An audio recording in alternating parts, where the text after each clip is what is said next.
Introductory items. And if we want to go to the next slide, Em.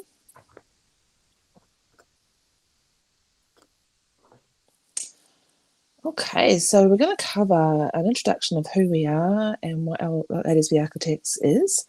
Then we're going to go through what does successful development and delivery look like. Just a real introductory topic on that one. Then we're going to go through what our planned study sessions are going to be over the next little while. And then we'll go through some questions and wrap up. And during this, we've got some fun Slido things for us to do and some interactive things for us in this session. So who are we? So LadiesB Architects is a group formed about 5 years ago now, I think, by Gemma Blizzard, and also involves Charlie Prinsloo and Susanna St. Germain. And in Australia and New Zealand, there's Adrienne, Emily, and myself. I'm head of technology at a company called Offshore, and I'm located in Brisbane. I'm Salesforce MVP, and I've got 11 certifications now. I just started doing them again in the last couple of weeks after a bit of a hiatus. And I'm studying towards the systems architect domain at the moment. So I've received application architect a couple of years ago. Do you want to go, Ads? Yeah, thanks, Vickie. So yeah, my name's Adrienne Cutcliffe. Recently a solution architect at Salesforce. My company was acquired a month or two, or it was probably like 6 months ago, but it feels like a month ago. Like Vickie, I got application architect last year. I got my calendar working. I did it 17th Salesforce certification 2 weeks ago. Also working towards the system architect track. So this session is a learning session for me too, because I'm also trying to get my DevOps certification. Em. Thank you. Hey, I'm Emily McCowan. I'm a senior solution architect at Maverick. For people not in Australia who haven't heard of them, it's a smaller consultancy.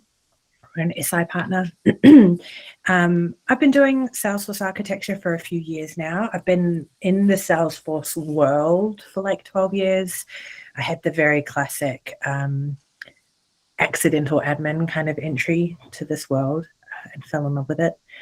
I am both system and application architect certified. So I did get this particular development lifecycle and delivery certification a few years ago. At the moment, I'm deep in preparation for my CTA. So I'm hoping to pass that in the next few months. So it's really good for me to be doing a recap because this is an important part of the CTA board review as well. Back to you, Vickie. Great. Okay, so next slide. So we have a new website, so please go and have a look at it, ladiesbarchitects.com.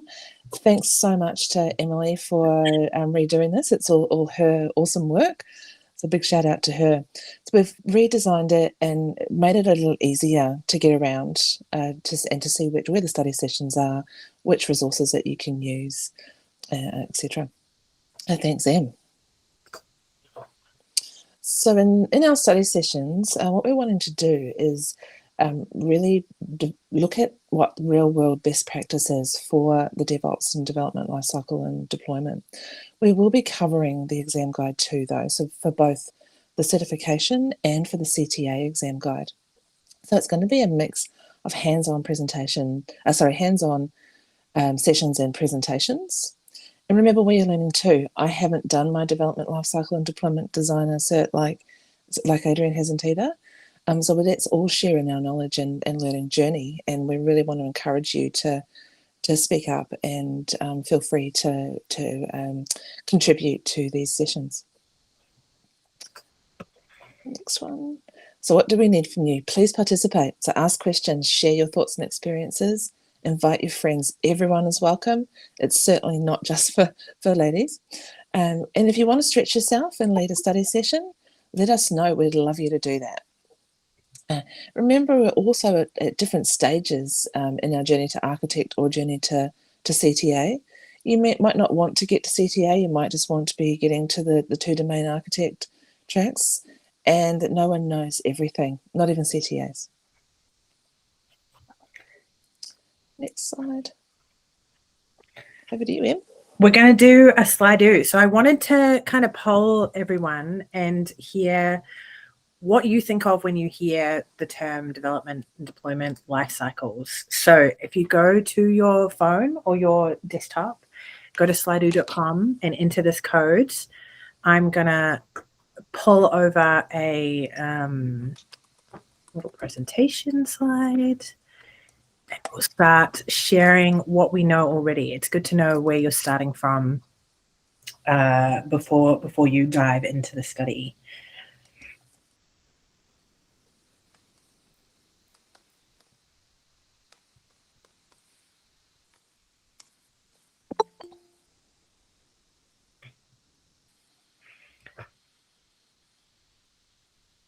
Yes. Definitely, there's a lot of CI/CD, there's a lot of CI, there's a lot of DevOps. This is all about making sure that your team are going to be successful in the delivery. Chain sets, absolutely. Really interested to see where they go with the I think, deployment center. I can't remember the name, but the kind of updates where they're providing people with kind of a step forward to move into more of a CI/CD style deployment versus the old change set experience. The sandboxes, yes. Consistency, code repos, super important. Making sure that you are protecting your metadata just as much as you're protecting your data. I don't know if anyone was around during the great profile disaster a few years ago, but thankfully the org that I was working in at the time wasn't affected, in part because we weren't on that server that had the problems, but also in part because we had a source control strategy. So if our profiles had all been lost, no problem. We had them all backed up in Bitbucket, I think it was. I remember waking up that morning, it was like a Saturday, finding out, my boss being like, can you run a report on everyone that's affected? I'm like, that'd be great, but I can't see accounts, org right now. Oh my goodness. Like, I don't have permissions to anything. So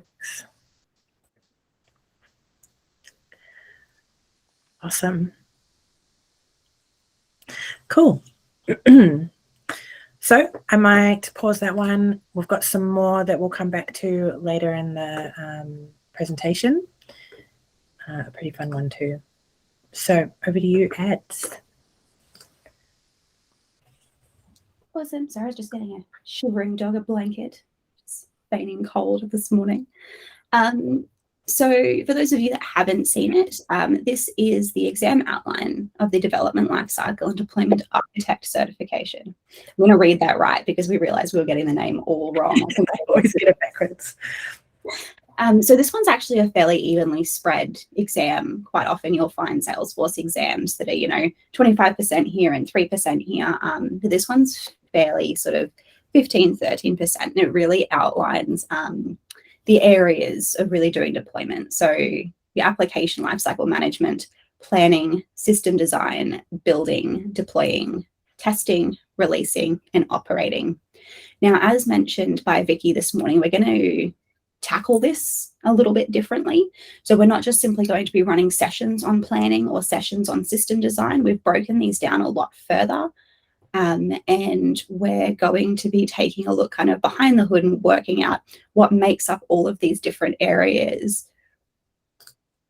holistically and sort of throw words together. Really working out how to do deployments rather than just how to pass this certification at the moment. But I definitely suggest taking a look at this exam guide for yourself and sort of seeing what's included. But we're going to give you the building blocks on what each of these sections are, as opposed to simply just how to pass them. Awesome. And I've copied this from the CTA exam guide because this is where my mind is at the moment. We're actually going to be talking a little bit about how to apply the different, strategies you need to in a CTA scenario to make sure you're able to identify the different aspects that are going to call out how you form your governance strategy, your environment branching diagram, how you talk about your center of excellence, that kind of thing when you're presenting the board exam. So helping to identify project risks and mitigation strategies. Well, I know that a lot of us work on projects anyway, so let's talk about how we do that in the real world versus best practice, what's worked and what doesn't.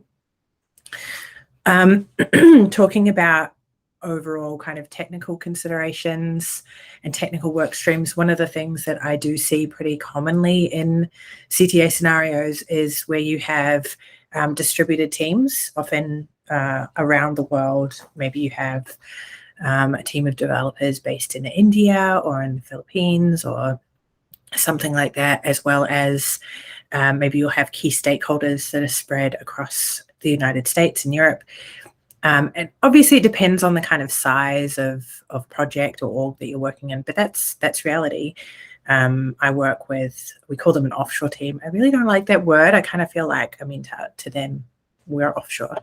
We work with a team in the Philippines for a lot of our projects. And I think that you have to handle things a little differently to make sure that you're still getting all your DevOps right when you can't be with people face to face and at the same time.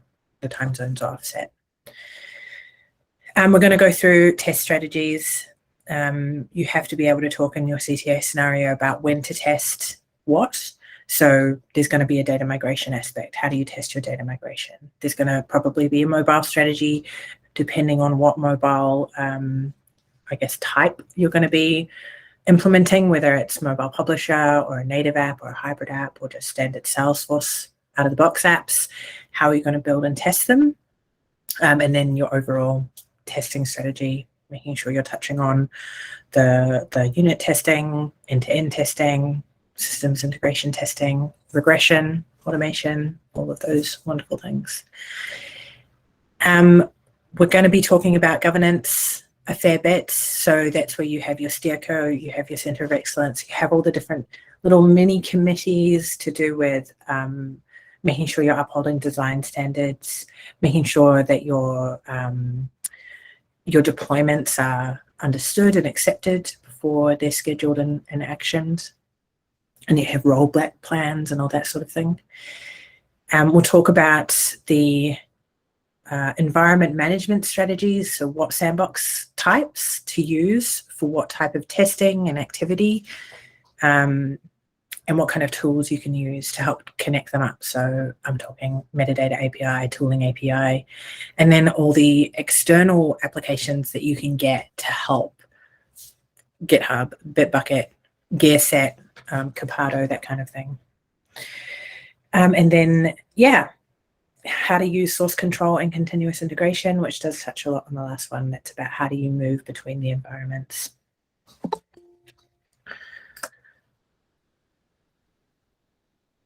So what does successful development and delivery look like? Let's talk a little bit about why this is so important, why we think it's a really good certificate to be studying, and just in general topic area to know a lot about. This is my opinion on what the pillars are of successful development and delivery. I know they're commonly shared, but I don't think there's a one, golden standard that everyone across the industry agrees on.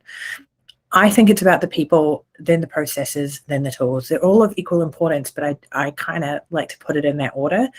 I think that ultimately, when it comes to DevOps, you can have whatever kind of implementation methodology you want: Agile, Kanban, or Scrum. You could have Waterfall, you could have Agile. There's lots of different ways to do it. Ultimately, it's about making sure that people know what they're doing and are enabled to do it. So I think it's about empowerment for people to be able to do their development, to do their deployments, and to see success there with the right kind of processes and tools that support them.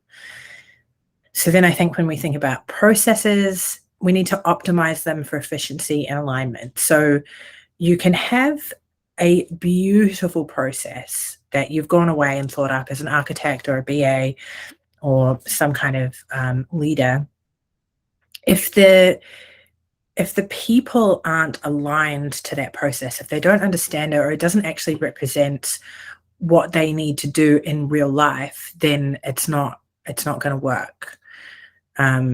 It's great to optimize your processes where you can, but you need to make sure you're taking people along the journey and remembering that it's about the people at the end of the day. It's not about making a really beautiful lucid chart with swim lanes, as much as I love that. It's got to be realistic. And then the tools. So the tools should be about enabling the processes and the people. I like to think of it as you can have an amazing hammer, but it can't build the house. You need to have the blueprints and you need to have the right people with the right skills to use that hammer. So we will be talking and getting hands-on with some of the tools that there are out there. Personally, I've been going through the GearSet Academy kind of hands-on guide recently, which I've found really useful. Even as an architect with many years of experience, I always play a slightly different role on projects, and I've never actually sat in a true pure DevOps kind of tech lead role. So there's some things that I actually have never done in a DevOps strategy. So being able to get hands-on, I think, will really help get that into our brains.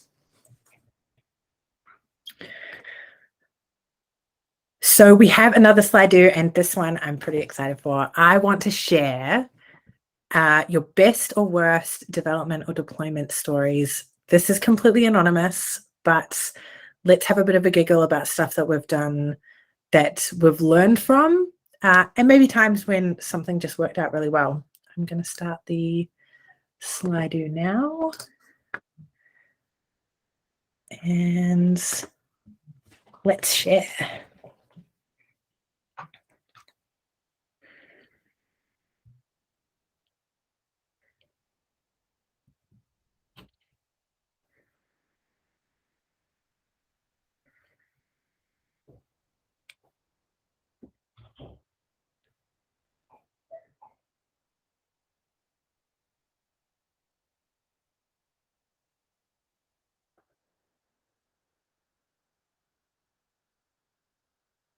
Oh, so we must have an ISV partner person on the call where you had flows that were accessible to an admin to modify them. It's always an interesting kind of balance, right? Because you want people to have the flexibility to put their own kind of spin on your product, but you don't want them to destroy it. Oh, I didn't know that about GearSet, so it doesn't send the dashboard name. Painful. Oh, community sites are hard to deploy. Yeah, I've heard that from people before, that especially if you want to like change the name or something, you're better off just building it. I've definitely accidentally sent emails around as well. Oh, and refreshing a sandbox, gutted. That's where source control is so valuable because you can redeploy. You haven't lost your work.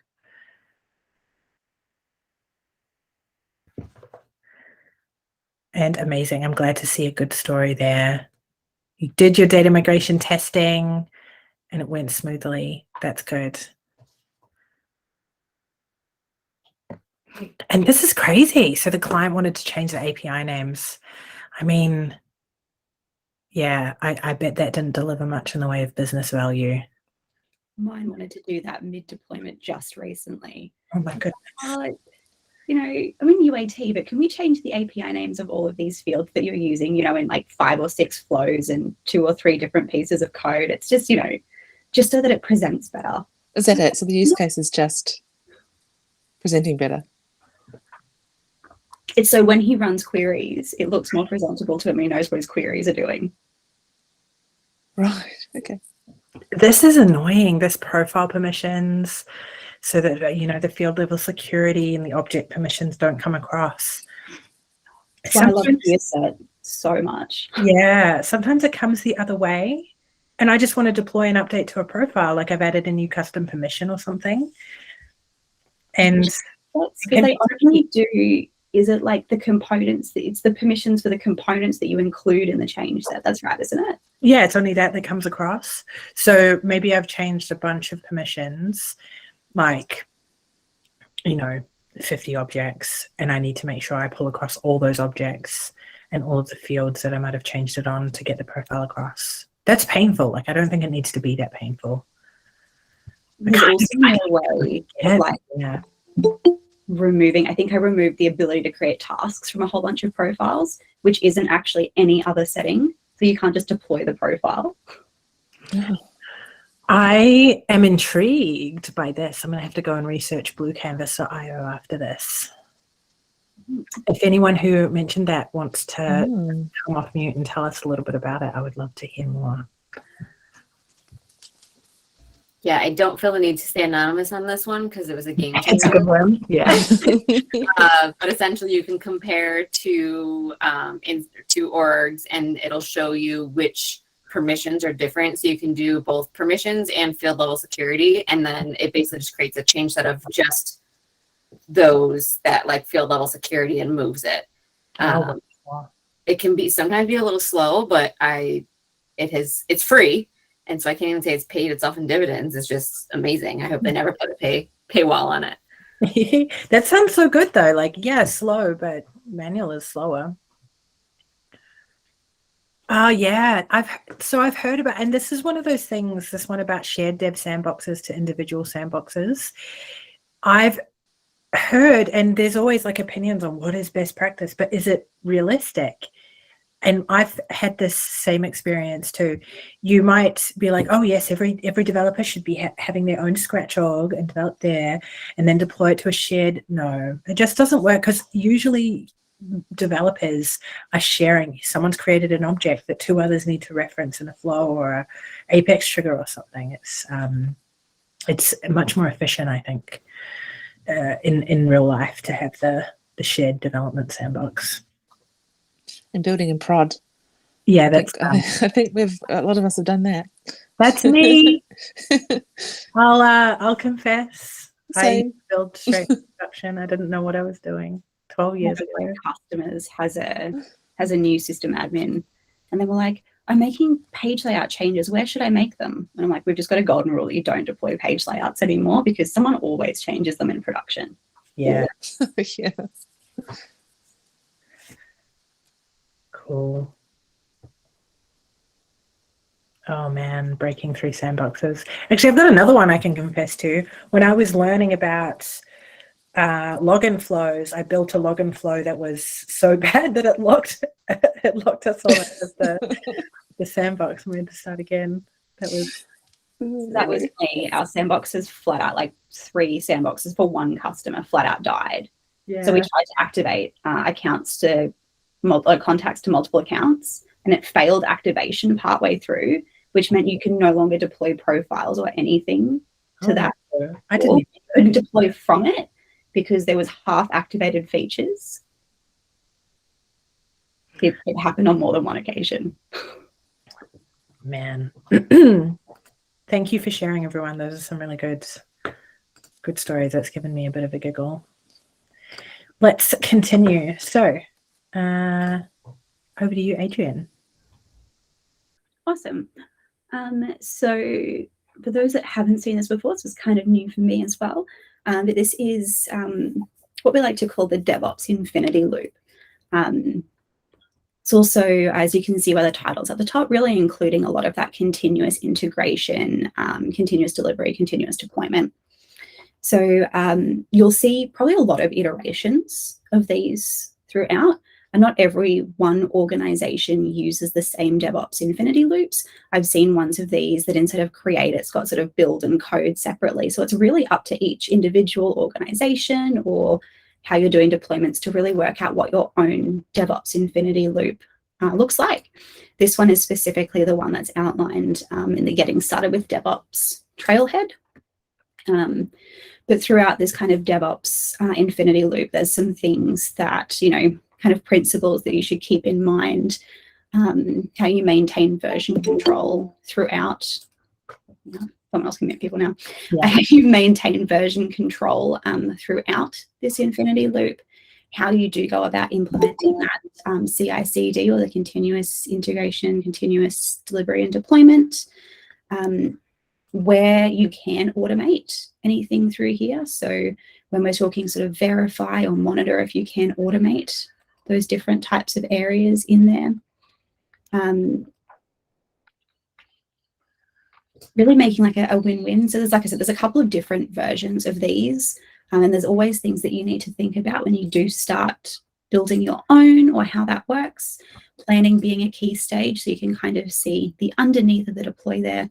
Always incredibly important to have a plan before you start going through and doing any kind of DevOps, working with stakeholders, internal people. This is where you work out, okay, how we're actually going to do this, going back to that story of like, you know, all the developers working in all of the different places and how you're going to move that in. Have that plan. Make sure that plan is solid so that you're not going to start overwriting other people's work or getting really confused. How you do code and build and create all of that data. If you're going to be submitting that to a repository, how you retrieve, how you push, how you merge, all of those different things. How you work with your continuous integration and your testing throughout, how you release it to either a sandbox or a production environment, and then how you do it all over again, basically. Awesome. We're going to go back onto Slido, but it's in the context of the next slide. We're going to be presenting the DevOps journey and where you might be. And I'm interested to hear about where you all are at with your teams, with your company. So just be looking for that. I'm going to make it live now. And I will hand over to Vickie. Okay. So I love this graphic. Now, when I first started looking at DevOps a few years back, I was thinking, oh, I'm going to learn this thing and then I'm going to be awesome at it in 6 months' time and, you know, or implement it into the company, and we're going to be at number 5 there, which is awesome people, luminary.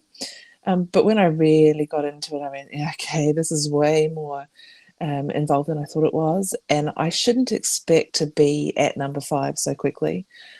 So I love this slide because it gives you, you know, where are we at? If you're a beginner, you might still be developing directly in prod, like we've been talking about. You know, and you head to novice, and you're starting to think about adopting Git. You're looking at what do you need to do with version control. You know, how do we handle our metadata? And then at 3, you might be a practitioner, so you're rolling release pilots through Git. You've got a source of truth there. You're going to unlock your benefits of DevOps, and you're starting to learn more and more. You're putting more and more into your company or your work environment. Then expert, so you might be looking at SFDX or something similar. You've really got a good DevOps process in place, and you're getting some real good benefits from putting that DevOps in place. And then luminary. So you then, you know, you're starting to look at how do I build something that might help with our DevOps, and then our quick restore times, and looking at, you know, really delving deep into creating some stuff yourself. So I kind of think I'm sitting here around probably 2 novice at this point after quite a long time of looking at it. So I'm really interested to see where all of you are at, and really want to point out that if your expectation is that you're going to be at number 5 straight away, to give yourself a break and really start to learn through all of the different topics of DevOps and how we put it into place. We've got some results coming in, and the majority are with you, Vickie. We've got a lot of people at the novice level. I put myself, I voted for practitioner, but that is not just purely me alone. In the context of the teams that I work in, I think we generally sit at practitioner level, sometimes leaning towards expert if we have one of my like really amazing tech lead / DevOps geniuses on a project, but not everyone has that skill set. It worked out. You could select 2 options and kind of put myself in the middle. Yeah, nice. Cool. I also think it's going to depend on what kind of company you're working for. Have they got a set DevOps practice already in place? Are you the person that's got to put that in place? Are you working for a smaller company? You know, all of that comes into play when you're looking at this. Have you got people you can learn off or not? Yeah, every client has a different level of understanding and maturity too. We have our own tooling, so we can, enable projects, but sometimes we need to work with the client tooling, and then you're learning a whole new, system, instead of branches, what the kind of strategies are for approving, moving between those branches, all of that. It's always the fun part of working in a professional services organization where you think you've got a hand on this whole DevOps thing, then you move to a new project and just gone all out. Yeah. And you've got to sort of really self back in and think, okay, maybe I don't really know what it is that I'm doing. Yeah. Cool. I will just jump over so people can see the results. So no one is self-reporting as an expert or a luminary, which I think is true for me as well. Cool. Let's come back, and Vickie will talk a little bit about our planned study sessions. Okay, so this is what we've kind of broken up our study sessions into and where we're going to concentrate during each session. You can see there's quite a few, so it's going to take us a bit of time to get through these. And these aren't in order, so we will be doing them in a variety of orders depending on people's availabilities, and getting other people in to help us as well with various sessions. So we're going through the standard stuff, delivery methodologies, what your delivery team should be and their roles and responsibilities, what your deployment methods and strategies could be. A governance centre of excellence and monitoring, a big one. We've got a whole session for that because that's so important. The environment and branching strategies, data strategies, risk and mitigation. One on CI/CD. It's a really good topic at the moment, and one that's really developed. People are refining their CI/CD methodologies. Environment management. So what is your environment? And we will do some hands-on here about building, how to build an environment. Metadata and tooling APIs, so what they are and how we use them. We're going to do a CTA scenario session, something we're quite excited about, but we're going to keep it a little bit secret about what we're going to do with that one. Packaging, that's manage, unlock, unlocked, and hands-on with environments and tools, as I did mention before. We'll be looking at building and coding standards. So really important to get the architecture right as you're going through your DevOps scenarios. Looking at release management. Many different ways to do this. How do you do it? How does it fit into your company? Then testing, and we're going to do an ISV session as well, because it's much more around packaging and how does an ISV handle this compared to a customer.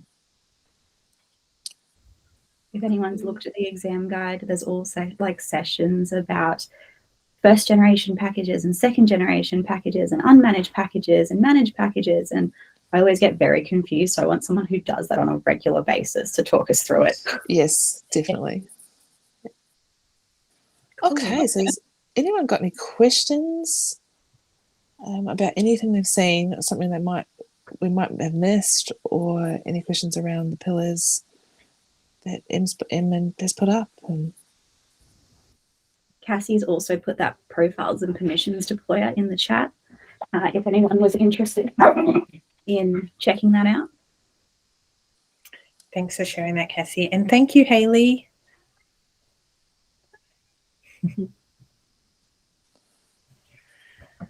If not, can we go to the next slide? Yeah. Okay, so we've got some resources in here. These are fantastic resources for both for DevOps and for the architect track.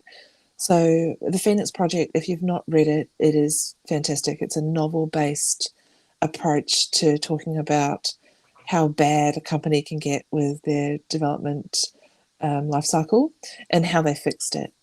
And it's a bit of fun. And the Unicorn project is similar. So Phoenix project is more around the IT side of it, while Unicorn project is more around the software side of it, or building software.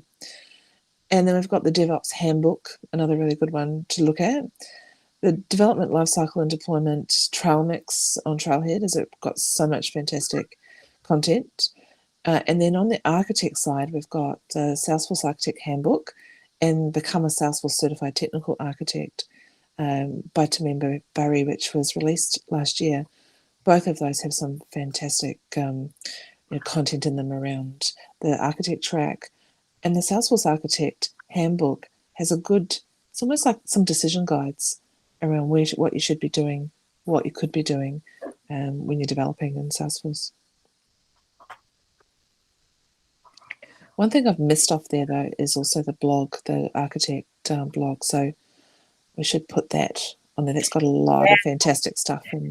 Actually, on the website, Salesforce. I've linked some other resources as well. So if you go to ladiesbearchitects.com, I might actually pull that up. Let me just show you exactly.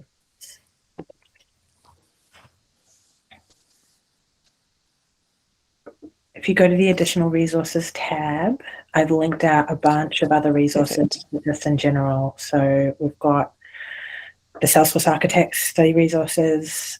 There's the Architect Ohana. I know a bunch of you are there, but if you're not, this is something that Melissa Shepherd started up, and it's such a great Slack group. There's a CTA study channel where people drop questions and debate on what the best strategy is for the boards. There's all sorts of resources here that I think, I'm using them a whole bunch in my CTA study, so have a look.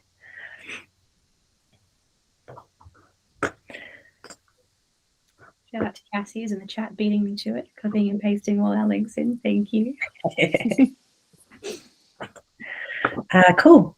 So please come along to our next session. I haven't finished making the registration page yet, so I'm going to do that hopefully later today and publish it on Twitter, on LinkedIn, that kind of thing.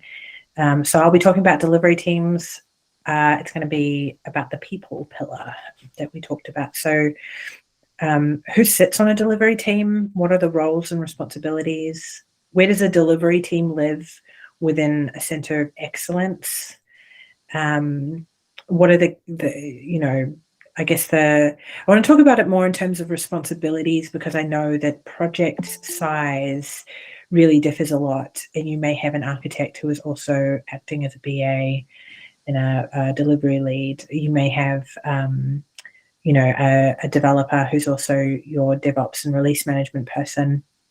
They can get kind of combined in all sorts of different ways.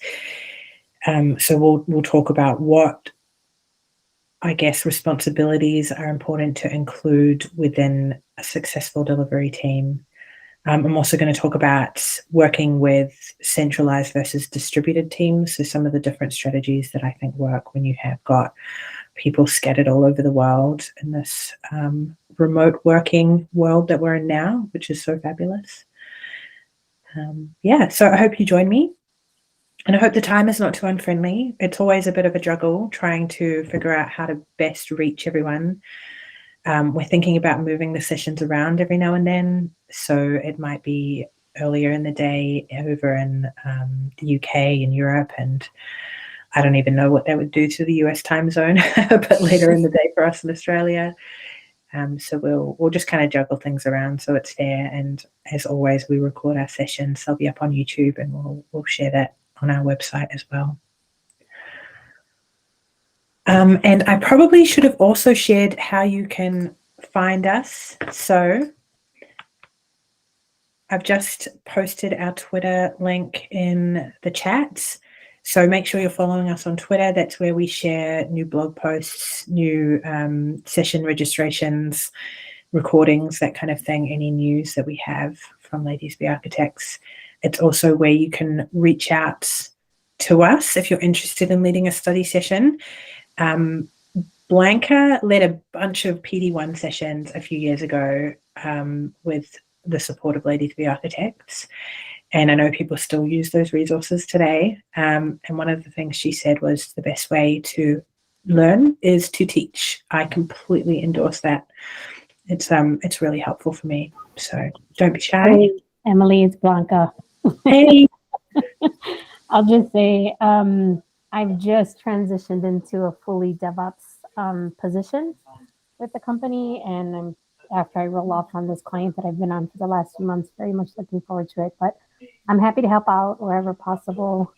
Shameless plug, I did launch with Marciana Davis a Women in DevOps book club, which I know Vickie has participated in. I'll share the information and maybe you guys can, I don't know, email it out to the group. But Yeah. August 29th at 4 o'clock, we actually have a guest speaker, Marissa Hambleton. She is actually going to explain how she manages DevOps for her small business.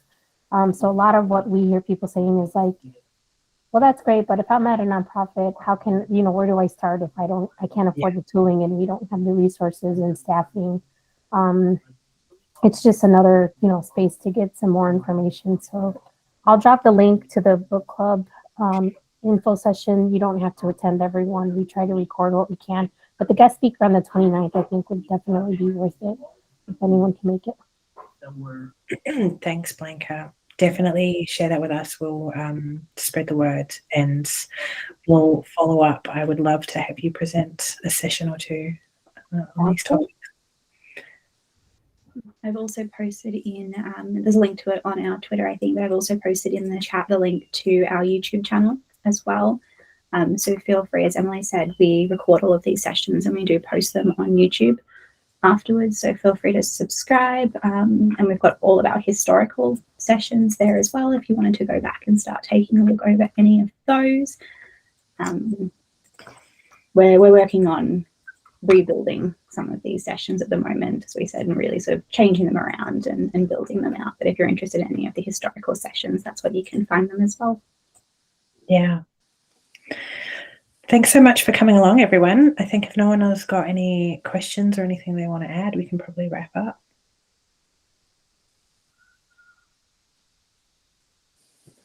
Cool. Okay.